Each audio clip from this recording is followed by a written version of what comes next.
ಸಣ್ಣದಾಗಿ ಹಾರ್ನ್ ವಿಚಾರದಲ್ಲಿ ಶುರುವಾದ ಜಗಳವೇ ರಕ್ತಸಿಕ್ತ ಹಿಂಸಾಚಾರಕ್ಕೆ ತಿರುಗಿದ ಘಟನೆ ಭಟ್ಕಳದಲ್ಲಿ ಆತಂಕ ಮೂಡಿಸಿದೆ.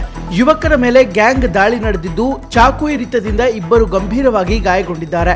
ಗುರುವಾರ ಸಂಜೆ ಜಾಲಿ ಬೀಚ್ ರಸ್ತೆಯಲ್ಲಿ ವಾಹನದ ಹಾರ್ನ್ ವಿಚಾರವಾಗಿ ಆರಂಭವಾದ ವಾಗ್ವಾದ ರಾತ್ರಿ ಹೊತ್ತಿಗೆ ಭೀಕರ ಹಲ್ಲೆಗೆ ತಿರುಗಿದೆ. ದೂರುದಾರರು ಮನೆಗೆ ಮರಳುತ್ತಿದ್ದ ವೇಳೆ ಹಾರ್ನ್ ವಿಚಾರದಲ್ಲಿ ನಡೆದ ಮಾತಿನ ಚಕಮಕಿ ತೀವ್ರಗೊಂಡು ನಂತರ ದೇವಿನಗರ ಕ್ರಾಸ್ ಬಳಿ ಗ್ಯಾಂಗ್ ದಾಳಿ ನಡೆದಿದೆ ಎಂದು ತಿಳಿದು ಬಂದಿದೆ. ಬೊಲೆರೋ, ಸ್ವಿಫ್ಟ್ ಕಾರು ಮತ್ತು ಬೈಕ್ನಲ್ಲಿ ಬಂದ ಆರೋಪಿಗಳು ದೂರುದಾರರ ವಾಹನವನ್ನ ಅಡ್ಡಗಟ್ಟಿ ಏಕಾಏಕಿ ದಾಳಿ ನಡೆಸಿದ್ದಾರೆ. ನಿಂದನೆ, ಕೊಲೆ ಬೆದರಿಕೆ ಹಾಕಿದ ಬಳಿಕ ಚಾಕುಗಳಿಂದ ಅಟ್ಟಹಾಸ ಮೆರೆದಿದ್ದಾರೆ ಎಂದು ಆರೋಪಿಸಲಾಗಿದೆ. ಈ ದಾಳಿಯಲ್ಲಿ ತೌಸೀಫ್ ಖತೀಬ್ ಅವರ ಹೊಟ್ಟೆಗೆ, ಜುನಾಬ್ ಅರ್ಮರ್ ಅವರ ಕುತ್ತಿಗೆ ಭಾಗಕ್ಕೆ ಗಂಭೀರ ಗಾಯಗಳಾಗಿದ್ದು ಇನ್ನು ಕೆಲವರಿಗೆ ಸಹ ಗಾಯಗಳಾಗಿವೆ. ಮಧ್ಯ ಪ್ರವೇಶಿಸಲು ಬಂದ ವ್ಯಕ್ತಿಯ ಮೇಲೂ ಹಲ್ಲೆ ನಡೆದಿದ್ದು ಘಟನೆಯ ತೀವ್ರತೆ ಹೆಚ್ಚಿಸಿದೆ.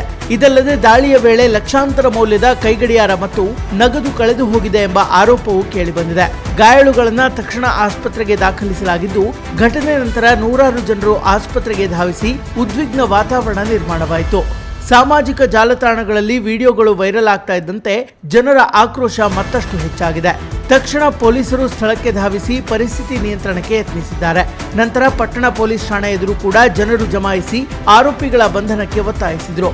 ಪ್ರಕರಣದಲ್ಲಿ ಮೊಹಮ್ಮದ್ ತಾಹಿರ್, ಮೊಹಮ್ಮದ್ ಮೌಲಾ ಮತ್ತು ಮೊಹಮ್ಮದ್ ಖಾಸಿಂ ಎಂಬ ಮೂವರನ್ನ ಪೊಲೀಸರು ಬಂಧಿಸಿದ್ದು ಇತರ ಆರೋಪಿಗಳಿಗಾಗಿ ಶೋಧ ಕಾರ್ಯ ಮುಂದುವರೆದಿದೆ.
ಹೌದಾ, ಏನು ಗಾಡಿ ಎಲ್ಲ ಕೆಳಗೆ ಸೊಂದ್ರ ಅಂತ ಆಗ್ತದೆ. ನಮಗೆ ಪೇಟಿ ನಡೀತದೆ.